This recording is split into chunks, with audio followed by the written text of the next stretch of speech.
नमस्कार दोस्तों, आशा करता हूँ आप अपने घरों में स्वस्थ और सुरक्षित होंगे। आइए आप सबके लिए भारत का भूगोल भाग 4 लेकर आए हैं। इसके अंतर्गत आज हम भारत की जलवायु के बारे में अध्ययन करेंगे। आइए देखते हैं इसके अंतर्गत पहला पॉइंट है, भारत की जलवायु उष्णकटिबंधीय मानसूनी जलवायु है। भारत में मौसम संबंधी सेवा सन 1875 ईस्वी में आरंभ की गई थी। तब इसका मुख्यालय शिमला में था। प्रथम विश्व युद्ध के बाद इसका मुख्यालय पुणे लाया गया। अब भारत के मौसम संबंधी मानचित्र वहीं से प्रकाशित होते हैं। नेक्स्ट पॉइंट दोस्तों, भारतीय जलवायु को मानसून के अलावा प्रभावित करने वाले दो प्रमुख कारक हैं। जैसा कि दोस्तों आपको मालूम है कि भारतीय जलवायु को मानसून तो प्रभावित करता ही है, उसके साथ साथ भारतीय जलवायु को कुछ और भी कारक हैं जो प्रभावित करते हैं। पहला है उत्तर में हिमालय पर्वत और दूसरा है दक्षिण में हिंद महासागर। आइए देखते हैं उत्तर में हिमालय पर्वत भारत की जलवायु को कैसे प्रभावित करता है। इसकी उपस्थिति के कारण मध्य एशिया से आने वाली शीतल हवाएं भारत में नहीं आ पाती हैं। नेक्स्ट पॉइंट दोस्तों, दक्षिण में हिंद महासागर, इसकी उपस्थिति एवं भूमध्य रेखा की समीपता के कारण उष्णकटिबंधीय जलवायु अपने आदर्श रूप में पाई जाती है। ध्यान रखना दोस्तों कि भारत का जो जलवायु है उष्णकटिबंधीय जलवायु है। इसका मुख्य कारण है दक्षिण में हिंद महासागर का भूमध्य रेखा के समीप होना, या इस तरह भी कह सकते हो कि भूमध्य रेखा का दक्षिण में हिंद महासागर के समीप होना। नेक्स्ट पॉइंट दोस्तों, मानसूनी पवनों के कारण भारत में निम्न 4 ऋतु पाई जाती हैं। पहला है शीत ऋतु 15 दिसंबर से 15 मार्च तक। दूसरा ग्रीष्म ऋतु 16 मार्च से 15 जून तक। तीसरा वर्षा ऋतु 16 जून से 15 दिसंबर तक। और नेक्स्ट है शरद ऋतु 16 सितंबर से 14 दिसंबर तक। आइए देखते हैं नेक्स्ट पॉइंट दोस्तों, उत्तर भारत के मैदानी भागों में शीत ऋतु में वर्षा पश्चिमी विक्षोभ या जेट स्ट्रीम के कारण होती है। ध्यान रखना दोस्तों, इंपॉर्टेंट पॉइंट है ये। जो उत्तर भारत है उसके मैदानी भागों में जो शीत ऋतु होती है, शीत ऋतु में वर्षा जो होती है उसका मुख्य कारण हो सकता है पश्चिमी विक्षोभ भी और जेट स्ट्रीम भी हो सकता है। जेट स्ट्रीम मीन्स आप जानते होंगे कि जैसा कि आकाश में वायुयान जब उड़ता तो उससे जो स्ट्रीम उत्सर्जित होते हैं, उस स्ट्रीम के उत्सर्जन के कारण मानसून कुछ ऐसा बन जाता है जिसके कारण वर्षा होती है। नेक्स्ट पॉइंट दोस्तों, ग्रीष्म ऋतु में असम पश्चिम बंगाल राज्य में तीव्र आर्द्र हवाएं चलने लगती हैं जिनसे गरज के साथ वर्षा हो जाती है।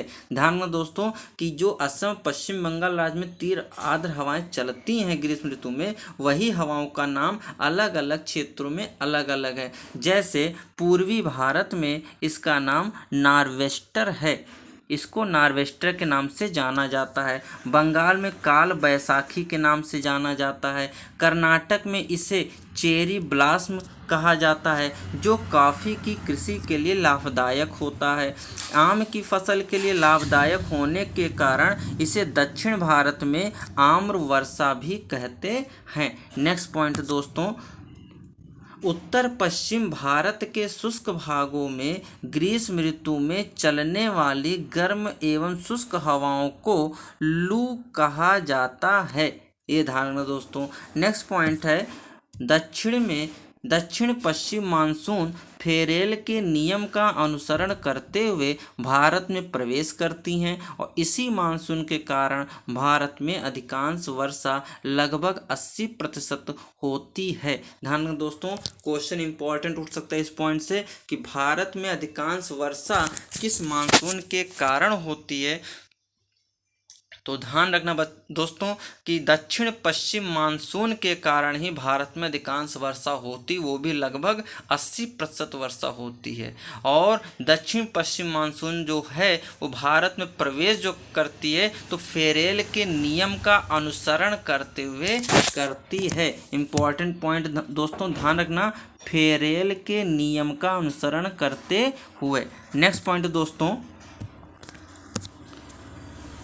दक्षिण पश्चिम मानसून भारत की प्रायद्वीपीय आकृति के कारण दो शाखाओं में विभाजित हो जाता है। पहला है अरब सागर की शाखा और दूसरा है बंगाल की खाड़ी की शाखा। इसमें इम्पॉर्टेंट पॉइंट ये बनता है कि अरब सागर शाखा का मानसून पहले भारत के केरल राज्य में जून के प्रथम सप्ताह में आता है। यहाँ यह पश्चिमी घाट पर्वत से टकराकर केरल के तटों पर वर्षा करती हैं। इसे मानसून प्रस्फोट कहा जाता है। ध्यान रखना दोस्तों कि अरब सागर शाखा का जो मानसून है सबसे पहले भारत के केरल राज्य में जून के प्रथम सप्ताह में आता है और यह पश्चिमी घाट पर्वत से टकराकर केरल के तटों पर वर्षा करती है। और यही वर्षा जो है, ये जो मानसून आया, इस मानसून को कहते हैं मानसून प्रस्फोट। नेक्स्ट पॉइंट दोस्तों, गारो, खासी एवं जयंतिया पहाड़ियों पर बंगाल की खाड़ी से आने वाली हवाएं अधिक वर्षा लाती हैं, जिसके कारण यहां स्थित मावसिनराम मेघालय विश्व में सर्वाधिक वर्षा प्राप्त करने वाला स्थान है। पहला चीज इंपॉर्टेंट पॉइंट दोस्तों यहाँ पे ये बन रहा है कि विश्व में सर्वाधिक वर्षा वाला स्थान क्या है, वो आपका है। दूसरा पॉइंट दोस्तों ये है कि गारो, खासी, जयंतिया पहाड़ियों पर सबसे अधिक वर्षा किसके कारण होती है, तो बंगाल की खाड़ी से आने वाली आर्द्र हवाओं के कारण होती है। नेक्स्ट पॉइंट दोस्तों, दक्षिण पश्चिम मानसून द्वारा लाए गए कुल आर्द्रता का 65% भाग अरब सागर से और 35% भाग बंगाल की खाड़ी से आता है। ध्यान रखना दोस्तों कि जो दक्षिण पश्चिम मानसून आता है भारत में, उसका 65% भाग अरब सागर लेकर आता है और 35% भाग बंगाल की खाड़ी से आता है। नेक्स्ट पॉइंट है दोस्तों, तमिलनाडु पश्चिमी घाट पर्वत के वृष्टि छाया क्षेत्र में पड़ता है, अतः यहाँ दक्षिण पश्चिम मानसून द्वारा काफ़ी कम वर्षा होती है। हाँ दोस्तों, तो यहाँ इम्पोर्टेंट पॉइंट ये निकल कर आ रहा है कि भारत का वह कौन सा स्थान है जहाँ पर सबसे कम वर्षा होती है। तो ध्यान रखना दोस्तों, इसका मुख्य पॉइंट है तमिलनाडु। तमिलनाडु एक ऐसा स्थान है जहाँ सबसे कम वर्षा होती है। वो वर्षा जो होती भी है वो दक्षिण पश्चिम मानसून के कारण होती है और कम वर्षा होने का मुख्य कारण है ये पश्चिमी घाट पर्वत के वृष्टि छाया क्षेत्र में पड़ता है। नेक्स्ट पॉइंट दोस्तों, शरद ऋतु को मानसून प्रत्यावर्तन का काल कहा जाता है। मोस्ट इम्पॉर्टेंट पॉइंट दोस्तों, शरद ऋतु को मानसून प्रत्यावर्तन का काल कहा जाता है। इस ऋतु में बंगाल की खाड़ी एवं अरब सागर में उष्णकटिबंधीय चक्रवातों की उत्पत्ति होती है।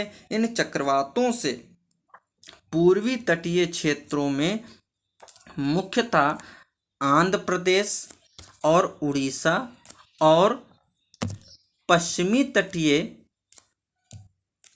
क्षेत्र में गुजरात, पश्चिमी तटीय क्षेत्र में गुजरात में काफ़ी क्षति पहुंचती है। दोस्तों मैं बताना चाहूँगा यहाँ पर इम्पोर्टेंट पॉइंट ये है आपके लिए कि जो शरद ऋतु में होता क्या है कि बंगाल की खाड़ी से कुछ मानसून उठता है और अरब सागर से भी कुछ मानसून उठता है। मानसून कैसा होता है, ध्यान रखिए, उष्णकटिबंधीय चक्रवात उत्पन्न होते हैं। उन चक्रवातों से जो पूर्वी तटीय क्षेत्र और पश्चिमी तटीय क्षेत्र हैं वहाँ पर स्थित कुछ राज्यों में भारी नुकसान, भारी क्षति पहुंचती है। वे कौन कौन से क्षेत्र हैं? पूर्वी तटीय क्षेत्र में आंध्र प्रदेश और उड़ीसा है, और पश्चिमी तटीय क्षेत्र में आपका मुख्यतः गुजरात, जहां अधिक से अधिक क्षति पहुंचती है। आशा करता हूं दोस्तों आपको वीडियो ये अच्छा लगा होगा, और आपके लिए इसी प्रकार अच्छे से अच्छा वीडियो में बनाने की कोशिश करूँ जो आपके लिए कंपटीशन एग्जाम के लिए मोस्ट इम्पॉर्टेंट है। ध्यान रखना दोस्तों, BT फॉर कोचिंग क्लासेस आपके लक्ष्य को सही दिशा देने के लिए तत्पर है, और हमारे इस साइट को, हमारे इस चैनल को लाइक एंड सब्सक्राइब कर कीजिए फॉर नेक्स्ट वीडियो। ओके, धन्यवाद दोस्तों।